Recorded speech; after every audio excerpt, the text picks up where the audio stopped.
নমস্কার জানাই সবাইকে। কেমন আছো সবাই? আশা করছি ভালো আছো। এটা হচ্ছে নবমীর দিন সকালবেলার ক্লিপস। সবাই মিলে বন্ধুরা মিলে বসেছিলাম গল্প করতে। আর তারপর তোমরা দেখতেই পাচ্ছ এখানে মায়ের পুজো হচ্ছে। তো চলো তোমাদের সঙ্গে পুজোটা কিছুটা শেয়ার করছি।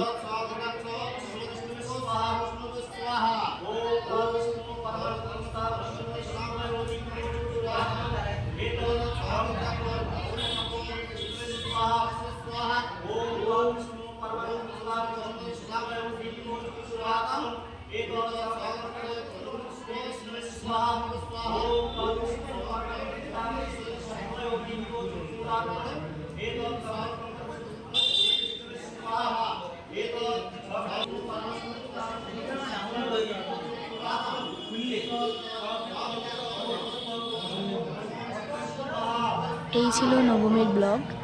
জানি ছোট, কিন্তু ভালো লাগবে তোমাদের। চলো দেখা হচ্ছে খুব তাড়াতাড়ি। ভালো থেকো।